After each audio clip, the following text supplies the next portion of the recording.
So I thought it would be a good idea to talk about what happened when it was time to have her, because it was a crazy story.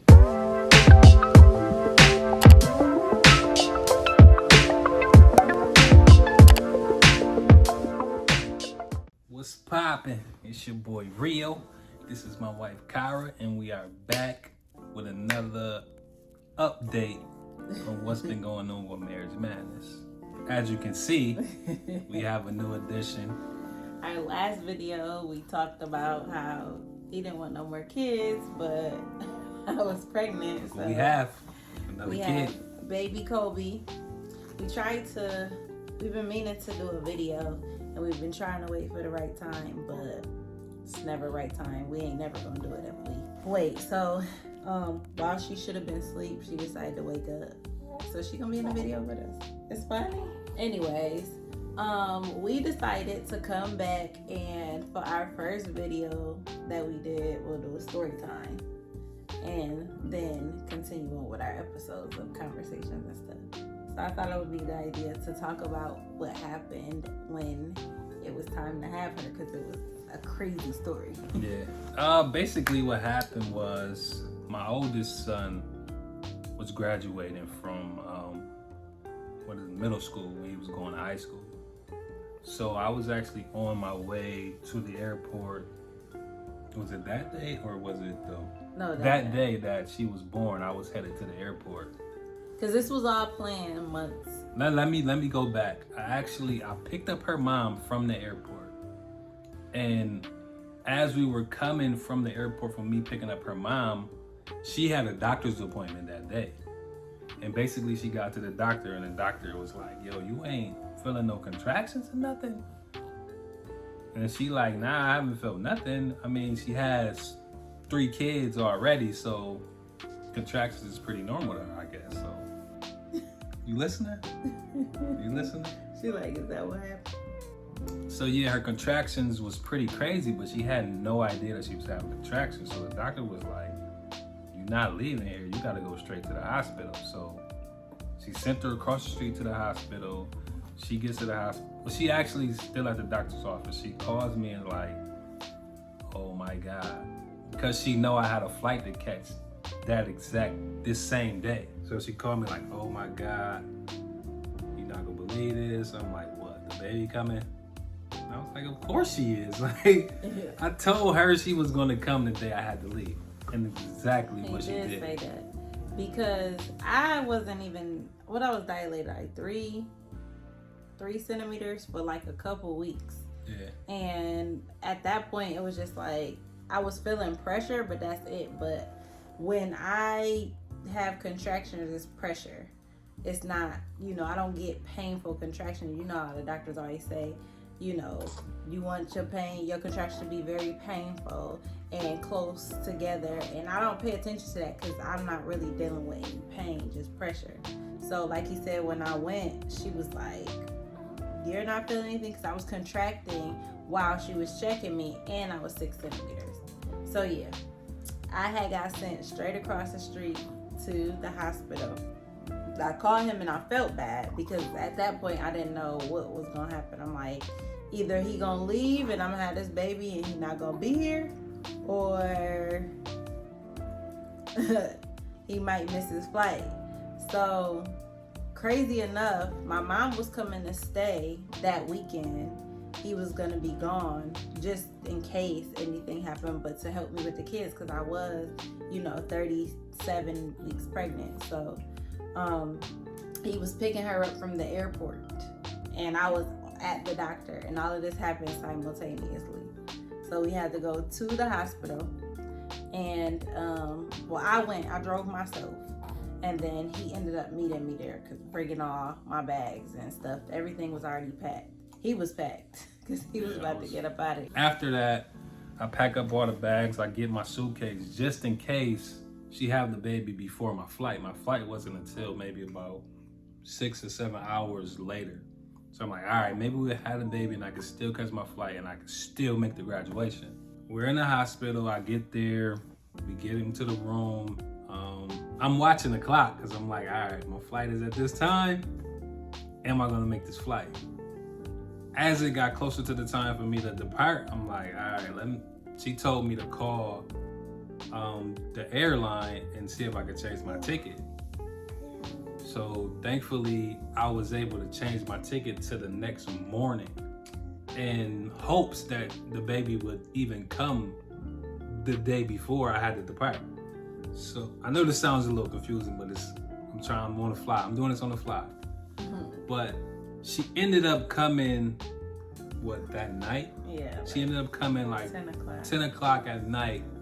The night I was supposed to leave. My flight was like at 4 or something like that, but she ended up coming at 10. Like at 6. But yeah. 6 or whatever, but she ended up coming at 10, so I was able to see my baby be born I was able to see my baby born. I didn't miss that, so that was awesome. But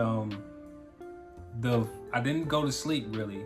No, I pretty much stayed up all night. I helped with the baby. I did my duties, and then I got up the next morning and I caught an early morning flight just so I could catch my oldest son graduation as well. I was dead tired. I made it to the graduation. I had enough energy, but as soon as that graduation was over, he told me he wanted to go hang with his friends. I said, okay. And I went right back to the hotel, and I was asleep till probably about 11 o'clock at night. But yeah, that was crazy. It was really crazy. I'm thankful it happened the way it did, because he kept saying, you probably gonna have a baby, the day I leave or when I'm gone. And I'm like, dang. I was willing to sacrifice. I had a plan B, but I'm like, don't nobody really want to have no baby and the dad not be there. But at the end of the day, this is my 4th child. I'm not new to this. So, wow, it would just have to be mind over matter, because I could do it regardless. Right. And this birth, I would say, was pretty different. Sure. I don't know. It was just different. Like, I didn't have any pain all the way up until like 6 centimeters. And even when I got there, I ended up hiring a doula. So she was virtual, and she was like, everybody was shocked. Like, you're not having any pain, like, and you're actively contracting. And I was just like walking around and talking and stuff, and they was shocked. So I'm like, well, maybe because I usually get epidurals because of the fact that my nerves are bad. So without the epidurals, when my water breaks and the contractions do get bad, I start throwing up and stuff. So I always try to like be ahead of that. So I was like, well, maybe this time I can do without the epidural. He was against it. Yeah, I'm like, nah, give her the epidural. I don't care what she say. But I was like, maybe I could try. So, but I did try for like 2 hours without the epidural. I still didn't get no pain, but I wasn't dilating any further. I was still like 6.5, and that was because they found out that she was face up instead of face down. And they said when that happens, it takes longer for the babies to dilate. Unless they, figure it out and turn around, which I think she was trying to do, but I don't know. So after 2 hours passed, I'm watching the clock. I want him to make his flight, and then, I know that it don't take nothing but for them to give me my epidural and break my water, because that would have been the next step had I not went natural. So I decided to get the epidural and let them break my water, and within an hour or so, I was like 7.5 centimeters, and then that's when like things got crazy. They got crazy. I honestly don't think that my epidural was placed correctly because of the pain that I was feeling. They gave me 3 vials of whatever that medicine is that go in your spine, and it was like full dose vials. Yeah. So I had got the epidural. Then once they broke my water and I started really feeling the contractions, like I almost lost my mind because it was insane, like the pain. And then once she started dilating, she figured out that she was in the wrong position. So not only was she dilating, she was turning at the same time. Yeah, and I felt everything. He kept telling the doctor, she said she's turning. She said the baby's turning. Because that's all I could just try to explain what was happening or what I was feeling. And they, like I said, they tried to give me epidural more than once, and the pain just did not subside at all. So by the time the anesthesiologist came the last time and gave me something stronger, they were like, oh, it should work in 10 minutes. But by that time I was fully dilated. So the doctor was like, the midwife, she was like, we can either wait and see if it works or we can push through the pain. And I was like, we might as well push through the pain. You might as well just push her out. So at that point, I pushed her out in 3 pushes. So it was like very, very, very fast. And she was here. But it was just crazy. Like, I never experienced a birth like that out of all of my kids. I can't even say, like, I guess I was coasting. I had like smooth deliveries because none of them felt as bad as this one did. Say the last one is always like that, because this is the last one. For sure. That's for You sure. the last one, right? So yes. You the last one? Yes. That's it. But he almost missed the birth. How would you have felt if you missed the birth? I would have been sick. I definitely would have been sick, man, because I was there for all my kids' birth. All 5 of them. I've been there for each and every one of the births. So I was willing, I can say that I was willing to miss this one for the sake of not missing my oldest son go to high school as well. But we had this conversation beforehand, but I'm like, yo, hopefully she don't come before I leave, or she's gonna come when I have to leave.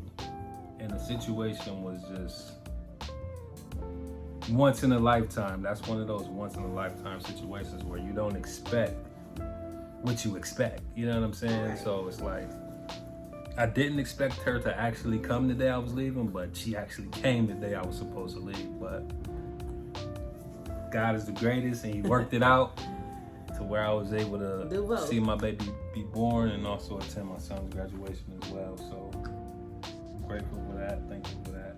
And at the end of the day, like, we have a blended family.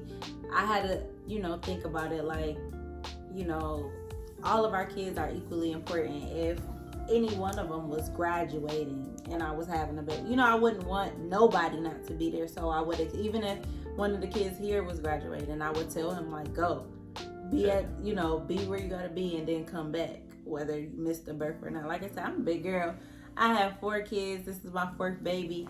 And while, it means a lot, it's not the end of the world because we got the rest of our lives together. It's just a story to tell, right, Kobe? Yeah. She been staring at you this whole time. Yeah. I know we not about to have another daddy's girl. Yeah. But, so I thought that was pretty cool because, like he said, God always looks out. He made it so that in the midst of our willingness to sacrifice, we really didn't have to sacrifice. Right. And we got some more stories about that too, about having to sacrifice and it turning out for the better. Like, for sure. Since our last video, we purchased a new house. As you can see, the new setup. We got a new setup, so we're gonna do a vlog about that. What else has happened? We've had a new baby. Got a new baby. We got a new house. She got a new car. Our bank account grew, of course. Just everything's just been good. Summer's potty trained. We started up a couple more businesses that's doing pretty well. That's going to continue to do well, and we're back vlogging. So everything Y'all gotta is on the hold us up and accountable. up, man. So if you come on Monday and another vlog hadn't been posted, go on the old video and comment where's the new vlog for the week, and hold us accountable because we're gonna start vlogging. And also, like, comment like topics that we can talk about. We have quite a few in our vault that we're going to talk about and stuff like that, but we want to know what y'all want to hear. Because I think that's just dope. Just keep y'all engaged. Keep us busy, interactive. man. Keep us very busy. this is just short and sweet, just to let y'all know we back. Back in business. And what's been going on, and we hope to post another video every Monday. Marriage Madness Mondays. So that's the expectation. Again, hold us very accountable. Baby Kobe is getting squirmy. Yeah, it's time for her to go to bed, so we're gonna end this video here. That was just an update for the gang. And always remember that we love y'all. God is the greatest. My name's Rio. It's my wife Cara. Peace.